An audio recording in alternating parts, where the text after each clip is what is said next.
The NBA draft is over. Remember when we were puzzled when some of the Pirate legends didn't get drafted? Patrick is back, and him and I will discuss. Let's vibe.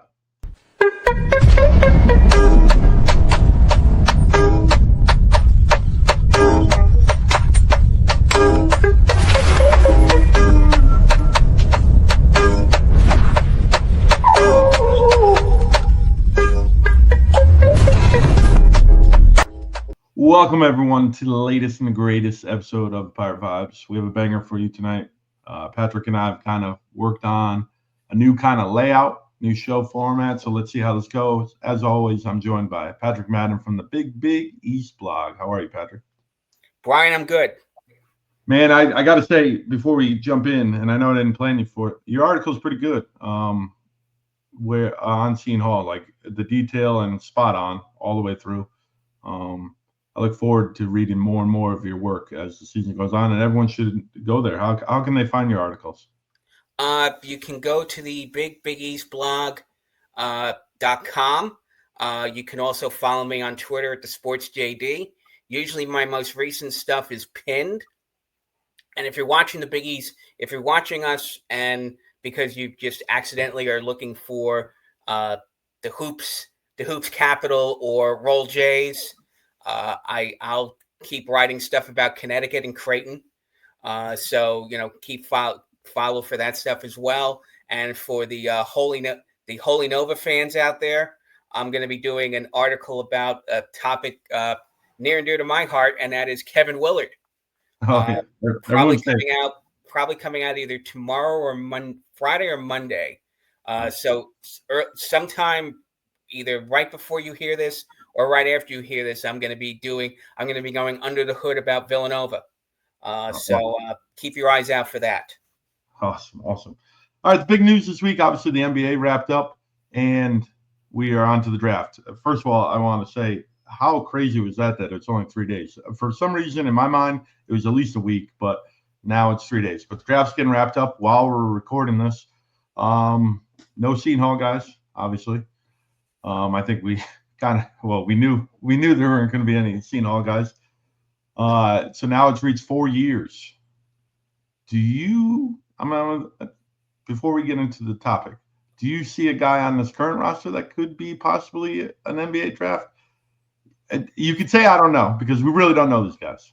I'm going to say no, if only because the older guys on the team were not necessarily highly rated guys, and the younger guys in this team are also not guys who you sort of would be projecting to be sort of in a draft class. I will say, and this will get into when we get into this topic a little bit, that one thing about Seton Hall in their history is that there have been a couple of surprises over the years. Guys you would not expect would be in the discussion for an NBA draft all of a sudden take big leaps when they're under certain levels of coaching.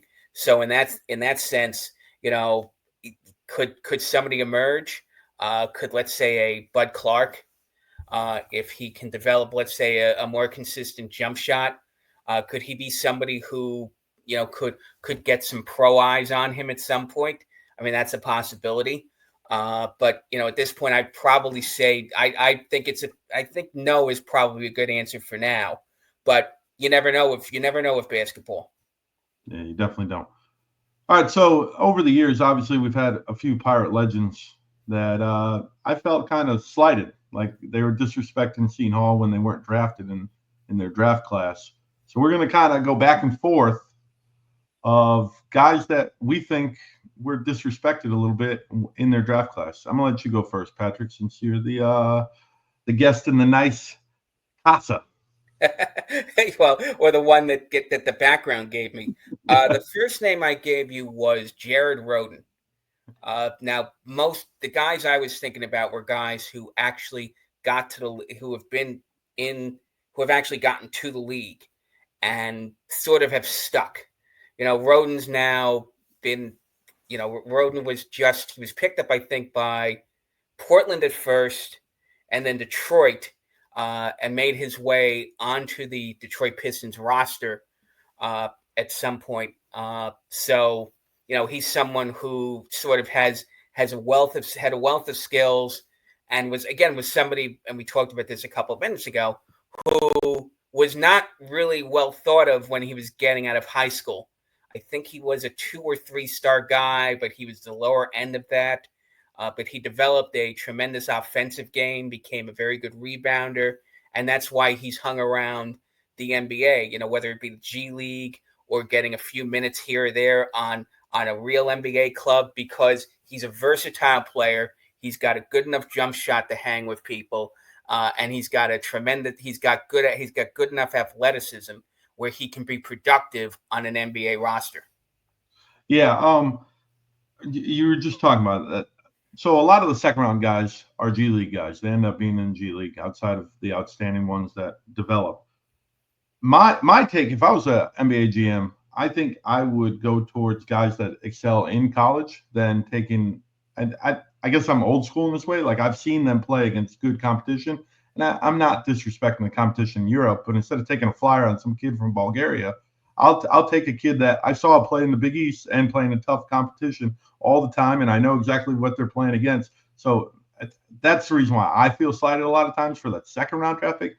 I know Seton Hall hasn't had a ton of first round draft picks, potential maybe, but like my guy ain't Angel Delgado, right? He's a rebound machine, man. Like how can you not draft a guy that averaged a double his last 2 seasons? Like, I just think it's there, right? Like, I get that he doesn't really have a jump shot and all that kind of stuff, but to average 12 rebounds in the Big East, you have to have some street credibility on that, right? Like, that has to translate a little bit as an end of the roster guy. Like, it just, and then he goes to the G League. He gets Rookie of the Year, right? I think he set the G League record for rebounds in a game, like 31 rebounds. Like, he's obviously effective enough to play in the G League. Why can't he be the 12th guy on an NBA roster? That's now he's over in Turkey, right? I think he's with Galatasaray.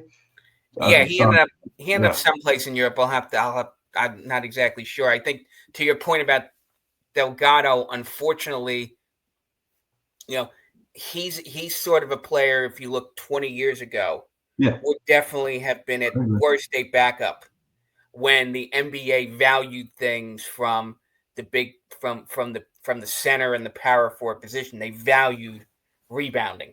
They valued guys who could, dominate in the post.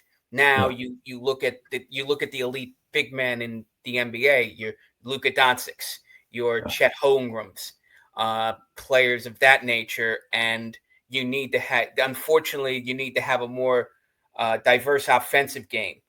Kevin Durant, unfortunately, is the guy everyone wants to have a Kevin Durant. And a guy like Delgado, unfortunately, didn't quite have the athleticism, wasn't comfortable enough on the perimeter, and certainly didn't have an outside shot. So if Angel Delgado's a lot like a guy from 30, 40 years ago. I'm not going to say he's Moses Malone. Yeah. But a guy like Moses Malone might struggle to get a spot in the NBA because he doesn't have enough of an outside game. But few were better at getting rebounds and putbacks as Moses Malone. And I think Delgado could have found a space in the NBA if they were valuing that when he graduated. I get what you're saying. My whole thing is, I'm not saying he's going to start on a team. I'm not saying he's in an 8-man rotation, right? I'm saying he could play. He could play for 5 minutes in one game every 3 weeks against the Charlotte Hornets. Like, he can compete in that league. Well, he could have when he came out of college, in my opinion, and that's the reason why. Who's your next guy? I'm going to go with a guy I think we both sort of agreed with, Arturas Carnesus. Oh yeah. Now, unfortunately for Carnesus, he was before his time. Yeah. He was a guy who was 6'9", not really a decent enough rebounder, but not a great rebounder. But he did most of his damage from the outside. And if you look at the last 10 years, and you talked about all these foreign players, a lot of them fit the same profile as Carnesus did. Guys who basically had deadly jump shots. They weren't as worried about the fact that they would not be able to, go on. They figured if you're as good as all the other guys who are 6'9", 6'10", in terms of your ability in the box, you'll get enough points on the inside. But we really need you to do the damage on the outside. In that sense, I'm trying to think if there's sort of a guy playing for the Boston Celtics named Baylor Shireman. Yep. From Creighton. It sort of fits the same type of profile as Carnesus in the fact that he could do it all, pass the ball, shoot the ball from three, rebound enough, that a guy like Carnesus definitely would have made a lot of money in the league, sort of in the same way that Sandru Memkelishvili is doing damage right now, sort of the backup in San Antonio. I think Carnesus' skill set was at or maybe even just slightly better than Memkelishvili's skill set, but when Carnesus was doing it 30 years ago, it was not as valued as it is today. So certainly if Carnesus graduated 30 years after he did, that guy would definitely have made it on a roster and made a pretty good living in the NBA. But the question is, would he be drafted by the Chicago Bulls? That's my question. Since he runs the Chicago Bulls, would he draft himself? I'd like to sort of check what the Bulls have drafted over the past few years and sort of see what Carnesus has been doing there. So that's sort of, and by the way, he's also got another Big East guy as his coach in Billy Donovan, Providence graduate.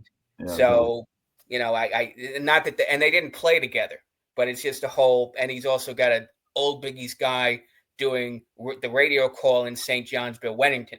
So, Carnesus didn't forget his Big East roots when he brought a bunch of people into Chicago. Yeah. All right, my next guy, this is probably the one that I'm most, I think he should have been drafted, is Myles Powell, because I think he translates. He's a bulk shooter. I know he's a good shooter. He's a shot maker and shot taker, and in the current NBA, you need that. He'd love to shoot. I think he could have been drafted. I think the end of his career didn't go as beautiful as some would say, but I think he'd come off the bench on an NBA roster, kind of like TJ McConnell, right? Just come give you a couple buckets, energy, and he kind of disappears. I know McConnell had a great NBA Finals. I'm not gonna say he is on that level, but he can come in like that, give the energy.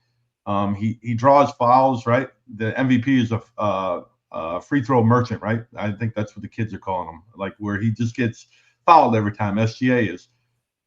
Myles did that all throughout his career at Seton Hall. I just think Myles should have gotten a chance at least at one point. Would he have stuck? I don't know, but he should have been drafted.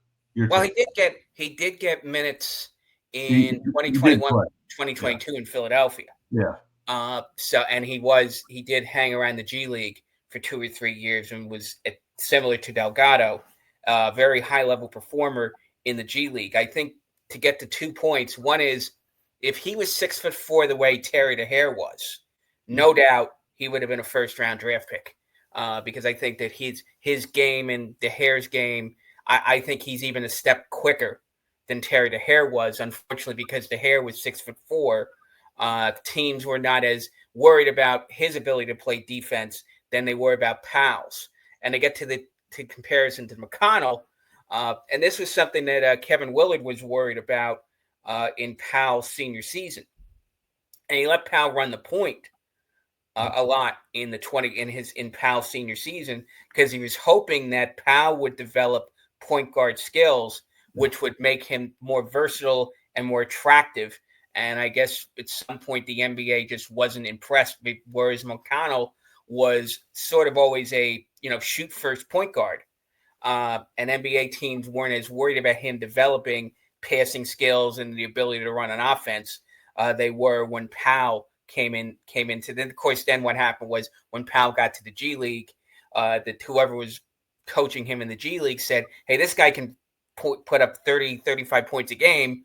Yeah. Why am I not just sticking him off the ball and letting him score as much as possible?" So, he sort of became a big, and then of course then there's the question about, did he have a knee injury when he finished his senior season or not? But that's something that's in the court. That's something that's in a court of law, I think, the last time we checked. Yeah. Well, that was part of it too. He came out during COVID and all that. So like, you really couldn't, the NBA, with all like how they scouted the pre-draft workouts and everything, it was kind of limited, if any at all. And I think that kind of, because of his injury at the end of his Seton Hall career, maybe he wasn't able to show that he's fully healthy, and maybe that did take a little hit on his draft. All right, your turn. Next one. I guess the last one I'm going to throw out there is Andre Barrett, point guard from 2003 to 2006. Another guy who ended up having a cup of coffee in the NBA with a few teams. I think he was a victim of being undersized, 5'11". An undersized guard has to be twice as good as, a guy who's 5'10", 5'11" has to be twice as good as a guy like a TJ McConnell, because he has to offset the fact that he's all but a defensive liability. We've even seen this a little bit with Jalen Brunson, who's only 6'2". And one of the criticisms of Brunson is that Brunson can't guard the average size point guard on defense in the NBA. So I think that's part of the reason why Andre Barrett did not make a deeper impression into the NBA. But Barrett could do it all. Barrett could pass. Barrett could run an offense. Barrett had a very good three-point shot. So Barrett had all the tools that you would want out of a point guard. I think that the fear factor was there, being 5'11". Another guy who sort of, unfortunately, was behind his times, because if you look at the NBA back in the 60s and the 70s, they basically put the best guy. They basically, if you had his skills, he would have found a role somewhere. He would have been on a roster consistently for many years in the NBA if the NBA didn't become so concerned about size. Unfortunately, and it's basketball. Size matters in basketball. You can't teach size. But when they weren't as concerned about it, there have been numerous players who you could think of who were playing point guard. A guy, I think, if I got really old school guy, Calvin Murphy, who had a solid 12-year career with the Houston Rockets. Yeah. I think if somebody can correct me, I think he was no more than 5'9" or 5'10". Yeah. But Murphy is one of the most underrated guards, and I think there's a lot of parallels between Andre Barrett and a guy like Calvin Murphy, in terms of their skill sets, in terms of their ability to run an offense, and things of that nature. Awesome. All right, my last guy is one of Barrett's teammates, Kelly Whitney. 6'8" forward, old school. I think we've kind of talked about it. It almost seems like, well, with Delgado, true, right? If Delgado was 20 years older, he probably would have been drafted in the NBA. I think Whitney's just about 15, right? 10, 15 years older. If he was in the 80s and 90s, I think he would have had a shot. Because his defense was solid enough. He can rebound. He could score the ball. He just didn't have the greatest jump shot, right? Like he wasn't. And then, of course, legal issues reared its ugly head. So it could have been part of the reason why he didn't get drafted towards the end. But I think in 2006, the NBA was kind of in what we have now in the 90s. It was kind of like a blend of both, and it was kind of transforming. I think Whitney could have competed for a few years at least, or should at least been drafted. But your take on Whitney? Whitney was what you want out of a big guy. Yeah. If you're thinking, he's in the same grouping as, let's say, somebody Moses Malone, Kevin McHale, in terms of their ability, in terms of what they, maybe a poor man's Charles Oakley, in terms of just ability to get and do damage on the inside. And again, when you're talking about with the emergence of guys like Kevin Garnett, this was a little bit before Kevin Durant, but when you start to get the emergence of those those stretch the stretch power forward guys.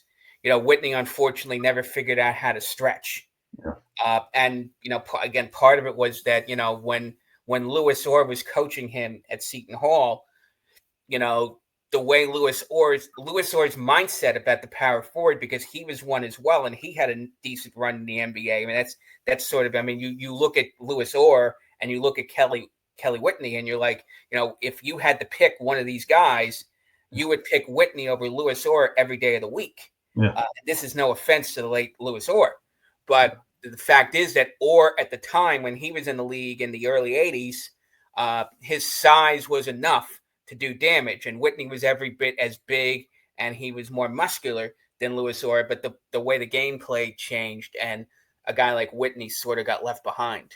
Yeah, definitely. All right, Patrick, we got a new segment coming up. It's called Vibe Check. People love lists. Market research shows that people love lists when we're in podcasts. So we're going to create a segment right back on Pirate Vibes.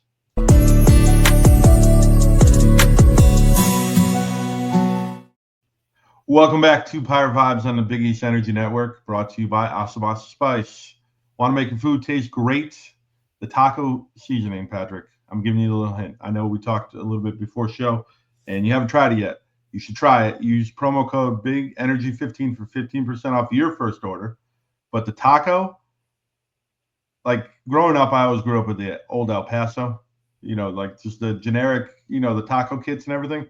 And it's after, reaching 42 years old almost, I'm past that. I want quality, and Asabasa Spice is it. So you should try it. So AsabasaSpice.com. Use the promo code BIGENERGY15. You got any flavors that you definitely want? I know you haven't really checked it out yet, but I just wondering, any kind of spices you're looking for, or common spices? I'd like to see if I could find something that would taste good on a steak. All right, they have a steak rub, so you might actually, my Father's Day steak rub, my wife actually used Asabasa Spice. That's a true story. So try it out; it's delicious. All right, we're back. Like I said in the previous segment, the vibe check. People love list. If you watch all our shows on the Big East Energy Network, you know that everyone's talking about 1v1 because of the whole Michael Beasley, Lance Stevenson matchup. That was big money. And all the other shows, me and you both were on. I was coaching, you were on vacation. We really couldn't talk about this last week. So I'm gonna put out the 5 guys I would choose, and you tell me where I'm either wrong or guys that you would add before those. But all right, Andre Barrett. You talked about him. What are you laughing about? What are you laughing? I just told you what type of great player Andre Barrett was, yeah. And now we're going. It's funny. We might hear a lot of the same type of names. Although I have a couple in mind that we didn't. Yeah. So out of my list, 2 out of the 5 we've discussed. So there's going to be 3, and it's the middle 3, ironically. Andre Barrett. Number 4, Desi Rodriguez. I think bully ball and one-on-one, kind of a bigger forward. I think he can back people down. I think Desi Rodriguez would be a great one-on-one player. Shah, I think Shah. Me growing up, I'm a little bit younger than Shah, but like I loved watching Shah because he was just like he was a playground guy. So I think when you look at this 1v1 kind of thing. You got to think, who would you see out of Rucker Park, right? And I think Shaw's a perfect example. Number 2 is Kerry DeHare. He's got a little bit more size, so he can guard. Because if you watch the Creighton show, they're talking about Cockburner, and I'm like, I don't know about that. And then Rudy Gay. So you need a little bit bigger size than Shaw probably if you're going to match them up. Kerry DeHare, I know he's not huge, but he's bigger than Shaw and Andre Barrett. And then number 1 is Miles Powell because I absolutely love Miles Powell, and he can make any shot on the court, and he wants to shoot, and he wants the ball, and I just think he's a playground legend. And the thing about Miles Powell is I think he'll struggle on defense a little bit with the one-on-one, especially if he's going against a little bit bigger guy. But I think he's got that dog in him, that toughness that if he stays hot, he can match him one-on-one a game up to 21. So there you go. There's my 5 guys. Would you add anyone or replace anyone? I think there are a couple of names that we haven't mentioned tonight that would certainly be in that conversation. One would be Isaiah Whitehead. Yep. Whitehead, the guy could handle the ball. The guy could shoot the lights out when it was on fire. I remember a game one of the few really great games he played his freshman year against Xavier. He was playing horse against the entire Xavier team. And basically, I think Seton Hall won the game by 5. And I remember a night his sophomore season where he's basically going shot for shot against Chris Dunn of Providence. Obviously we know Dunn has been in the league now for 6-7 years and is a major contributor. Whereas unfortunately Whitehead flamed out after a couple of seasons with the Brooklyn Nets. But Isaiah Whitehead, pound for pound, probably fits the bill of what this one-on-one concept would be like. Another guy I think definitely has to be in the conversation is a guy we mentioned in the first segment, Sandru Memokelishvili. 6'11", Yeah. but you inside, beat you outside. Very good dribbler. He basically has all. And look, I mean, there's a reason why he's stuck onto the San Antonio Spurs roster because he fits the profile of the stretch power forward. He's almost the Hollywood casting for that. And I think that you look at some of the way he played when he was at Seton Hall. I think unfortunately he probably doesn't get put into, let's say, the all-time legends in terms of greatest Seton Hall players because he was playing in Miles Powell's shadow for most of his Seton Hall career, and he was sort of the secondary scorer for most of his time there. So I think, but in terms of Memokelishvili's ability, Memokelishvili just you talk about another guy who can beat you inside, can beat you outside, can rebound. I don't know if that means much in a one-on-one game, but I mean in terms of his skill set, obviously can play good enough defense because he wouldn't have made it into the NBA if he couldn't play defense. And then if I'm thinking about, I was thinking about a really old school guy who you'd have to be 20 years older than me to have ever seen him. And this is a guy named Nick Workman. Workman played in the early 60s. And unfortunately, he doesn't get the notice that a lot of people, he's second on the all-time Seton Hall scoring list behind Terry DeHare. He doesn't get the notification, because, Seton Hall basketball was sort of in a down period. And I also don't think that, the teams he played on weren't that great. And I think it was just something where he never really made it big in the NBA. But he averaged 32 points a game in 3 seasons at Seton Hall, racking up, I think it was almost 2,300 points. So you want to talk about a guy who could dominate offensively. And this was before the 3-point shot. And I haven't really seen a lot of film of Workman to know whether he had the ability to shoot the 3-point shot. But I'm sure that if the 3-point shot existed, he probably would have found a way to have developed a more diverse offensive game. And I think a guy like Workman definitely would have fit the bill as a player you would have expected to be he would have been a hard assignment in terms of having to guard a guy like that man to man. I think, and then the other guy, of course, would be a guy like Carnesus, who we mentioned in the first segment, because again, Carnesus had all of the skills that you would want, good dribbler, decent enough passer, could beat you inside, could beat you outside. So I think Carnesus is another guy who would be a handle. He would be a problem if you had the matchup against Carnesus one-on-one. So those would be some of the guys I would look at in terms of if you parallel. I'm thinking, as I told you sort of when we were talking about this topic, and I listened to the Creighton version, those two guys obviously know their ball because they've had experience watching players, and they've seen some of these guys go one-on-one. I'm talking about guys who sort of paralleled what the guys who they're talking about on their podcast. So if you're talking about guys, I'm talking about guys like Workman, Carnesus, Mamukelishvili, and Whitehead, who could just beat you inside, beat you outside, and were big enough where they could stop a guy one-on-one defensively. Fair enough. All right, so who's your number one seed out of your list? I know you got, I picked mine first, but I would probably take Whitehead. I think Whitehead just was the total package. And again, it's unfortunate that he did not quite hit in the NBA the way that, he was expected to.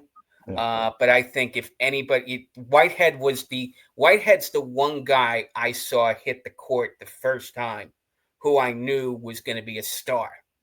You couldn't say that about the hair. Yeah. You couldn't say that about Powell. You couldn't say that about Mamukelishvili. Whitehead just jumped on the court, ready to dominate. And once he got rolling his sophomore year, he did dominate. You talk about that stretch in the last month of the 2015-2016 season up to the Big East tournament. Whitehead was unstoppable.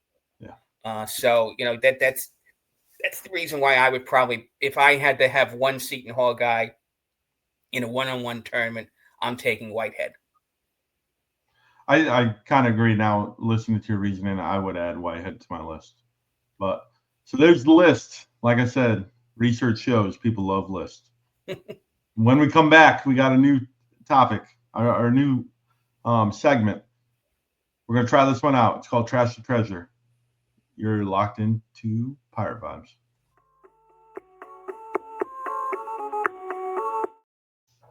Welcome back to Pirate Vibes on the Big East Energy Network. Still with Patrick Madden from the Big East blog. Can I call you my co-host officially yet? Let's talk about that on off. All right, we'll wait until we'll get to that point. We're getting. I've been on the show enough where we can almost put that in, but yeah. So, all right, Trash to Treasure. This is going to be a segment where we'll take turns. 1 week, I'll say a hot take or a statement, and Patrick will tell me if that's either a trash take or a treasure take. Obviously, trash is bad. I'll say the take this week. Kind of break this in. We both agree, I think, that Bud Clark will probably be the leading scorer this upcoming year. Correct? That's probably. I think that's probably a good bet. My battle take here on this subject is Jacob Dar is going to be the second leading scorer on a points per game basis. Trash or treasure? I'm going to trash that. Ooh, all right. I liked it. The first one I'll give you a couple of reasons why. Okay. One is I'm not sure he's on the starting lineup. I know you're a huge fan of Dar. Yeah. I'm not sure first of all, I'm not sure he starts. Now, this is what I'll give you, Brian. I'll give you that Dar has a lot of upside offensively, which leads credence to this notion that he will be the second, that he's going to be a scorer. And I think it's a good thing. Seton Hall needs scores based on what they had last year, because last year they had 1.5 scores. If you look at Coleman and Jenkins. Yeah. Jenkins, I say a half because Jenkins basically played almost half of the season. Whereas this year, you have Clark, you have Dar. But if you want to talk about, I think TJ Simpkins is a guy I'd probably have in that conversation to be the second leading scorer. Because I think, if I'm looking at that pool of guys, and I looked at it in the article I wrote and I dropped yesterday, I think in the pool of guys you're talking about, Simpkins and Elijah Fisher are probably in terms. I think if you're looking at guys who are starting, I think that Simpkins and Fisher are the leading guys out of that pool of wings who will crack this starting lineup. I'm not sure Dar makes it over McRae. And I'm not sure Dar gets more minutes than Desheen Felton. So if Dar were somebody I was more confident was going to be in the starting lineup, then yes, I think you could make a case for Dar to be the second leading scorer. But and who knows what's going to emerge between now and opening night, or even after opening night. Yeah. Because this is the way Shaheen Holloway operates. You basically don't your minutes aren't inherited, your minutes are earned. It was one of those situations where even Bud Clark, who, if we concede that Clark is on paper the best player on this team, that does not mean that if Clark doesn't bring it in practice, or Holloway doesn't see weaknesses in Clark, that somebody else will not emerge and get more minutes at the point guard than we're expecting as a backup to Clark, or even God's will Aaron Aronay. As much as we expect Aaron Aronay is going to be the starting center and that he's going to get 20 to 25 minutes a game, if Aaron Aronay is not producing, be it in practice or be it in a game, somebody else, a Payne might get more minutes, or as much as people are worried about Patrick Samarik. He's somebody, Holloway might give more of the minutes to other big guys at the center position. So, look, Dar, I think he's probably the best shooter out of the guys, on the team. The question becomes whether Holloway values his shooting enough and can give you enough defensively where he can get the minutes he would need to be sort of the second scorer on his team. But, if I had to say who's going to be my second scorer, my money would be more on Fisher and Simpkins than it would be on Dar. Respectable. I think it's an argument with this team because you really don't know. I like you said, Bud Clark could end up being a guy that doesn't get the 25 minutes a night, 30 minutes a night on this team. But social media, I'll tell you right now, the Seton Hall social media team loves Bud Clark. He's all over the place. So there's something there. And I know we can't really buy into it, but ever since he's come on campus, he's been focused on that social media. But to go back to Dar, I think he'll get a lot of minutes because I think he gives a little bit of flexibility on defense, switchability, a little bit of size. I know he's not huge, but I think he's athletic enough where he could maybe see a few minutes at a 4 spot, right? He could see a little bit at the 3 spot. I think you're right about Simpkins. If you listen to Carino this week on what's a Jersey jump shot, right? He mentioned that Simpkins has high reviews and everything. So Simpkins could be the guy. But I've stuck my feet in the mud, and I'm staying right here. I'm not moving, cement, whatever you want to say. Jacob Dar is going to be the second leading scorer. And I just think because of the shooting, I think they do need shooting. If you got the point guard that's going downhill, going to the rim, they all can't do that. So I think he comes down, he kicks it out, and Dar can hit down the 3-pointer probably better than anyone else on the team. I also think I'd like to have that debate about who the second best scorer is on this team come November or December, because that means that multiple guys have emerged who are scorers, which, as we know from last season, something we need. The issue was that you didn't get multiple guys emerging as scorers. Last season, it was Coleman and Jenkins, and then when Jenkins went down, it was Coleman. Yeah. So, and a little bit of Dylan Adewusu. So the problem is that last year you didn't have enough guys who were consistent scorers.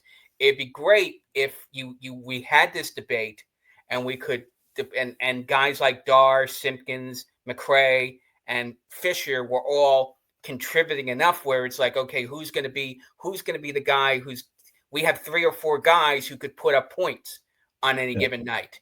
And I think that would be a sign that this team is better than the one we just saw last season. Man, I hope we're having that conversation in November, December, and January, and going into the Big East schedule where it's like, hey, okay, we got Bud Clark, but who's going to be the 2 guy tonight because he's got a good matchup and he can put in 15, 17 points. That would be awesome. That would be an awesome way to have a podcast in our first season, not a 7-win season. But thank you. So, just to keep record, my trash or treasure, I have 1 trash, 0 treasure. Next time you're on, you're going to give me the hot take, and I'll tell you, I'm not going to automatically say you're trash just to match it up, but you'll give me a hot take, and I will make an argument for or against. I mean, Sound my hot takes are usually not the best, Bryan. So if not the best in what? That it's hot, like the hotness, or I can't guarantee you that the takes might be hot, but I can't. I'm not going to be. It's not going to burst my bubble if they get trashed. I'll tell you that. I throw in hot takes and get trashed all the time. So it's the nature of the beast. So I'll think about something. I'll think about something pretty interesting. I had something in mind. I didn't know if you were going to need one tonight, but I'll keep something in the back of my mind for the next episode. Yeah, I figure one topic enough. That'll get us through the off season every time you come on, and we'll be good to go. And enough trash takes will be out there publicly that our reputation wouldn't be ruined. But thank you again for coming on. This has been Pirate Vibe. Stay true, stay blue, and vibe on. Ahoy there! Ahoy, me hearties!